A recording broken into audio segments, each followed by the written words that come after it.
যে অনুব্রত ওরা দেখেছিল সেই অনুব্রত আর অনুব্রত নেই। বাংলার বুকে খাদ্য থেকে, শিক্ষা থেকে, সমস্ত রেশন থেকে দুর্নীতি তো ছেয়ে গেছে। এ বাংলা রামকৃষ্ণের বাংলা, এ বাংলা নজরুলের বাংলা, এ বাংলা রবীন্দ্রনাথের বাংলা। প্রধানমন্ত্রীর স্লোগান ছিল সবকা সাথ, সবকা বিকাশ, সবকা বিশ্বাস। সেই স্লোগান বা সেই দৃষ্টিভঙ্গি পাল্টানোর ক্ষমতা শুভেন্দু নেই এবং কোনো মাইকেল আলের নেই। তাই একটা শুভেন্দু চলে গেলেও দল মানে হাকিম বদলে যাবে, হুকুম বদলাবে না। প্রায় 2 বছর পর জামিন পেলেন অনুব্রত মণ্ডল। সেখানে তৃণমূলের যারা বীরভূমের জেলা নেতৃত্ব রয়েছেন তারা বলছেন যে অভিভাবককে ফিরে পাচ্ছেন, আনন্দে একদম মানে আত্মহারা তারা। কি বলবেন? জামিন পেয়েছে, বেকসুর খালাস তো হয়নি। দেখুন, অ্যাজ পার রুল অনুযায়ী, আইন অনুযায়ী, যে মার্ডার করে সেও জামিন পায়, যে খুন করে সেও জামিন পায়, যে রেপিস্ট সেও জামিন পায়। সব কেসেই কোনো না কোনো দিন জামিন পেতে হয়। জামিন পেল মানে সে মামলা থেকে একদম বেকসুর খালাস হয়ে গেল তা তো না। আর জামিন পেয়েছে কিন্তু এখনো পর্যন্ত সে জেলে আছে, হয়তো অন্য কেসে আসামি হয়ে যাবে। একটা কেসে জামিন পেয়েছে, আরেকটা কেসে জামিন পায়নি। সুতরাং এতে আত্মহারারও কিছু নেই, আর আর আর আত্মহারারও কিছু নেই, আর গুরু বাতাসা বিলোনোর কিছু নেই, আর চরম ঢাকা বাজানোর কিছু নেই। কারণ যে অনুব্রত ওরা দেখেছিল সেই অনুব্রত আর অনুব্রত নেই। সেটা পরের কথা, আদৌ অন্য কেসে আবার জড়িয়ে আছে কিনা জানি না, কিন্তু যদি উনি ঢোকে বিড়ালের মতো ম্যাও ম্যাও করে ঢুকবে। আজকে সকাল থেকে আমরা দেখতে পাচ্ছি ইডি একেবারে অ্যাকশন মোডে রয়েছে। একবার তৃণমূলের যারা নেতা রয়েছে দেওগঙ্গা থেকে শুরু করে উত্তর 24 পরগনা বিভিন্ন জায়গাতে একবারে অ্যাকশন মোডে রয়েছে ইডি। সেখানে দেখতে পাচ্ছি একেবারে সেখানে সে সাদা বাড়ি থেকে শুরু করে তৃণমূলের আধিপত্য আবার লক্ষ্য করা যাচ্ছে। কি বলবেন? এ তো হোনাই থা। বাংলার বুকে খাদ্য থেকে, শিক্ষা থেকে, সমস্ত রেশন থেকে দুর্নীতি তো ছেয়ে গেছে। রেশন দুর্নীতিতে ইডি সিবিআই প্রথমে বাকিউরকে ধরলো, তারপরে খাদ্যমন্ত্রী বালুকে ধরলো, এখন আবার আরও 10-11 জনের বাড়ি গেল। এখন তো শুধু পাঁঠাগুলো বলি হচ্ছে। ইন্তেজার করুন, বাংলার মোষটাও বলি হবে। আমরা কয়েকদিন আগে দেখলাম যে সংসদে দাঁড়িয়ে একদম নিশিকান্ত দুবে একটা দাবি করেছিলেন কেন্দ্রশাসিত অঞ্চল, তাতে বাংলার 2টি জেলা এবং বিহারের 3টি জেলা, এবং তার পাশাপাশি উত্তরবঙ্গ ভাগের কথা আমরা বারে বারে শুনে আসছি। কিন্তু এই জায়গায় দাঁড়িয়ে মুখ্যমন্ত্রী মমতা বন্দ্যোপাধ্যায় বলছেন বাংলা ভাগ করতে দেবেন না, এবং বিধানসভাতে তিনি কিন্তু বিরোধী প্রস্তাব আনছেন আগামী সোমবার। দেখুন, বাংলা ভাগ ভারতীয় জনতা পার্টি বা কেন্দ্র সরকারের কোনোদিন ছিল না, ভবিষ্যতেও থাকবে না। ভারত সরকারও কোনো সাংসদ উত্থাপন করতে পারে, কিন্তু সেটা যে গৃহীত হলো বা সেটা যে সরকার করবে এ পরিকল্পনা কেন্দ্র সরকারের নেই, কোনো ভারতীয় জনতা পার্টির নেই, সংঘ পরিবারের নেই। কারণ বাংলা, এ বাংলা রামকৃষ্ণের বাংলা, এ বাংলা নজরুলের বাংলা, এ বাংলা রবীন্দ্রনাথের বাংলা। ব্যক্তিগত প্রশ্ন, আর এটাকে নিয়ে মমতা ব্যানার্জির রাজনীতি করাও বৃথা।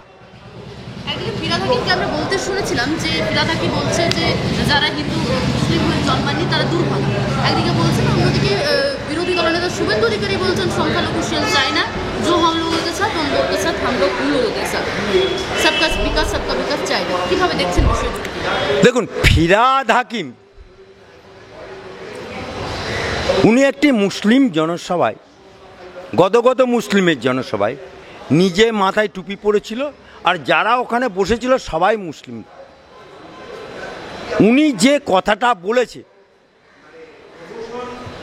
যে ইসলামে যারা জন্মগ্রহণ করেনি তারা দুর্ভাগ্য, দাওয়াতে ইসলাম উনি সম্পূর্ণ ইসলাম বিরোধী কথা বলেছে এবং সম্পূর্ণ ইসলাম বিরুদ্ধাচরণ করেছেন। এবং উনি যে চেয়ারে বসে আছেন সেই চেয়ারটা হচ্ছে কলকাতার মেয়র, যে চেয়ারে সুভাষচন্দ্র বোস বসেছে, যে চেয়ারে চিত্তরঞ্জন বাবু বসেছে, সেই চেয়ার অলঙ্কৃতভাবে ফিরহাদ হাকিম বসেছে। সুতরাং এরকম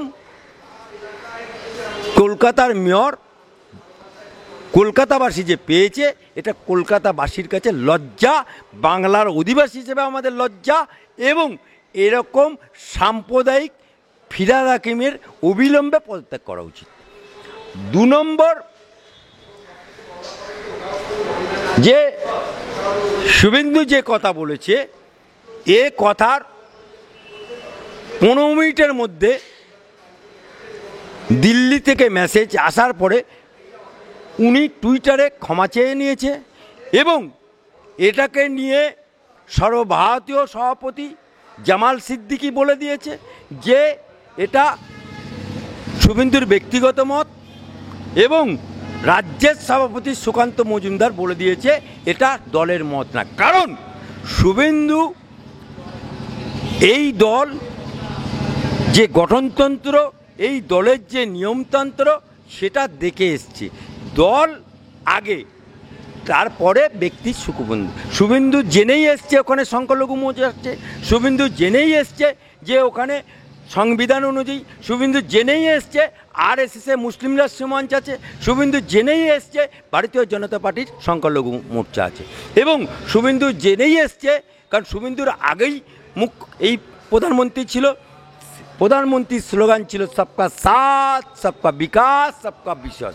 সেই স্লোগান বা সেই দৃষ্টিভঙ্গি পাল্টানোর ক্ষমতা শুভেন্দু নেই এবং কোনো মাইকেল আলের নেই। তাই শুভেন্দু চলে গেলেও দল মানে হাকিম বদলে যাবে, হুকুম বদলাবে না। মুখ্যমন্ত্রী মমতা বন্দ্যোপাধ্যায় গত শনিবার গিয়েছিলেন নীতি আয়োগ বৈঠকে যোগ দিতে, সেখানে বাংলার বঞ্চনা নিয়ে তিনি কথা বলতে গিয়েছেন, কিন্তু মাইক বন্ধ করে দেওয়ার কথা তিনি বলেছেন। এর পাশাপাশি আজকে তিনি একেবারে রেল দুর্ঘটনা নিয়ে একবার উঠে পড়ে লেগেছেন এবং সেখানে কবজ নিয়ে বারে বারে কথা বলছেন, যে রেল দপ্তরের তরফ থেকে যে কবজের কথা বলেছেন, সেখানে বাজেটে কিন্তু কবজ নিয়ে কোনো রকম কোনো বরাদ্দ দেখা গেল না। কীভাবে দেখছেন? আমি মুখ্যমন্ত্রীকে বলতে চাই, নোট করো মুখ্যমন্ত্রী, বাংলার তুমি চিফ মিনিস্টার বর্তমানে, তুমিও একদিন বিজেপির দয়ায়, বিজেপির বদান্যতায়, অটল বিহারী বাজপেয়ীর দয়ায়, যে অটল বিহারী বাজপেয়ীকে তুমি বাপ বলেছিলে, যে অটল বিহারী বাজপেয়ীকে তুমি মালপোয়া খাইছিলে, সেই অটল বিহারী বাজপেয়ীর দয়ায় এবং ভারতীয় জনতা পার্টির দয়ায় তুমি ছিলে একদিন রেলমন্ত্রী। আর তুমি রেলমন্ত্রী থাকাকালীন যে দুর্ঘটনাগুলো ঘটেছিল, কেন ঘটেছিল, কি কারণে ঘটেছিল, জবাব তুমি দিতে পারবে? তাহলে তো বলবো দুর্ঘটনাগুলো তুমি রেলমন্ত্রী যখন ছিলে কেন তুমি পদত্যাগ করোনি? কেন সেদিনকে বিজেপিকে বলনি যে আমি রেলমন্ত্রী থাকবো না, আমি এরকম দুর্ঘটনার জন্য দায়ী? দায়টা তুমি তখন নাওনি কেন? তুমি যখন রেলমন্ত্রী ছিলে, তুমি যে ডানকুনিতে কারখানা করেছে এবং কারখানা করে আজকে ডানকুনি ডুবছে, অথচ ডানকুনিতে কারখানা করে বলেছিল বেকার যুবকদের চাকরি হবে, একটা লোকেরও চাকরি হয়নি। আজকে ডানকুনিকে ডুবাচ্ছ তুমি, আজকে সে দায়টা কে নেবে? আজকে মুখ্যমন্ত্রীকে বলতে চাই, আজকে তুমি বাংলার মুখ্যমন্ত্রী হয়ে বাঙালকে তুমি কাঙ্গাল করে দিয়েছো, চোরের মায়ের বড় গলা, তাই না?